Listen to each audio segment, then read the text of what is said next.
Kamusta mga tol? Naghihintay muna kami while waiting. Hindi para tumaya sa weteng. Coastal cleanup drive ulit kami. Sa barangay Luklukan Sur naman, ang dami daw kasing dumi. Buti na lang pinahiram kami ng barangay Plaridel ng rescue vehicle. Basta kami na daw bahala sa fuel. Kesa naman sumakay ng tricycle. Tuwang-tuwa na naman si Tulinggoy. Basta nandyan daw si Polomoy. Ako pa rin to, si Kuya Toy. Hindi gwapo pero marunong makontento. Si Dongding nga pala, yung nasa likod ko. Ang liminho ng munisipyo. Si Paul naman walang ginawa kundi gayahin yung pangungulangot ko sa nakaraang video. So ayun guys, kami ay papunta na. Si Tulinggoy inaantok na yata. Kasapak nga, siguradong yan ay mawawala. Malapit na din. Parang sumakay kami sa magic carpet ni Aladdin. Iba talaga mag-drive si bata, naiyakin, sipunin at gusgusin. Nandito na din kami. Kaya bumaba na ang gulpe, nag-uunahan, halos ayaw nila mahuli. Si Paul nagpiplex pa ng pisngi. First time niya daw kasi gumamit ng mayrai. Nagpulot na din kami. Inuna namin yung dumi dito sa tabing kalsada. Ang dami na kasi. Ingat-ingat lang dahil baka ang madampot nyo ay tae. Aray ko na lang ang masasabi. Di ko talaga maintindihan bakit ba kasi kailangan itapon ng basura sa tabing kalsada. Pwede mo naman yan ibulsa pansamantala at itapon sa basurahan kapag may nakita. Mahirap ba yun ha? Kapirangin ta ka. De, joke lang. Konting disiplina sana. Huwag natin ipakita kung gaano tayo kasalaula. Pre, nakabidyo ka.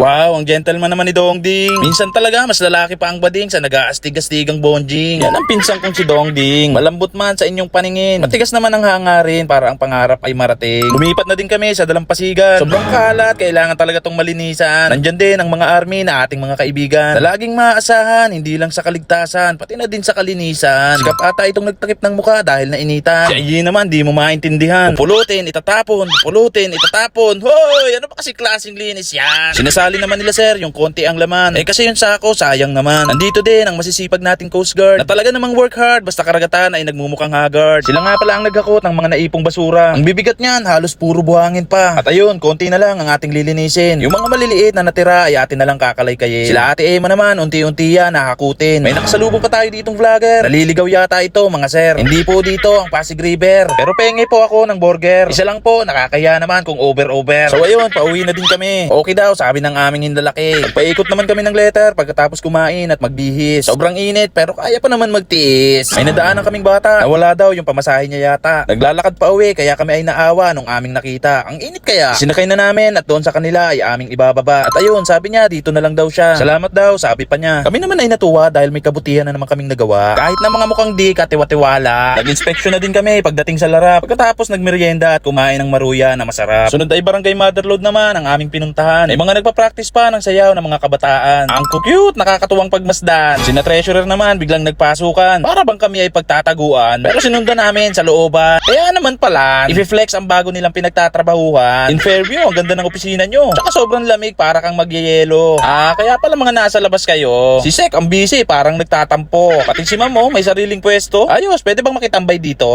Joke lang. Sunod naming pinuntahan ay ang Barangay Santa Rosa Norte. Sakto, nandito si Kagawad Sean, naka-duty. Paperman na para bang presidente. Shoutout nga pala sa anak ni Sekle na si Margo. Madalas daw akong hinahanap nito para makapagpalitrato. Buti na lang nadaanan namin sa wakas nagka-tsempo. Pero sa Barangay North din talaga ang punta namin. Sakto na naman, mayroong pagkain. Salamat sa pasnak, wapo na chinito. Hindi ito plinano, sadyang nagkataon lang pagdating namin dito. Si Tulinggoy di man lang pinatagal ang lumpia sa platito. Naiya pa at gusto magtago. Si Kuya Toy naman pamaya-maya. Pero kunwari pa kukuha din naman pala ng lumpia. Halos isabaw pa sa lumpia yung suka. Get bu, kain na oh. Ilan ba gusto mo? Dalawa lang? Dagdagan mo. Nemo ko, pa isa-isa lang ang kuha. Pero mayat maya. Dito rin pala si Margo. Napaka-cute talaga ng batang to. Nahihiya daw siya. Si mama kasi niya. Ang dami daw nilagay sa plato. So ayun, kung nagustuhan mo pala ang video ito, ay paki-like and share mo naman. Sige na, libre naman. Huwag mo na rin kalimutan i-follow ang ating page ha. Salamat. Shoutout kay Lester Belardo, watching from Purok 5, Barangay Parang. Marieta Convencido, ang asawa ni Sek Jan. At kay Lola Cap, shoutout po. Shoutout din kay Dada na watching naman from Albay. Ria Salazar at sa kanyang tatay na si Ronnie Inverga. Shoutout po sa inyo. Sa tito ni Tulinggoy na si Noli Sambahon. Kamusta po kayo? Shoutout po sa inyo. At kay Ann Alberto, watching naman from Doha, Qatar. Amilag ko from Makati, shoutout po. Pa-shoutout naman po, idol. Sa family ko dyan, sa Purok 8 Larap. Yaeso family at sa dalawang anak ko po sa Purok 1 Motherload. Jasmine and Justin, love you always. Thanks, idol. Watching from Hong Kong.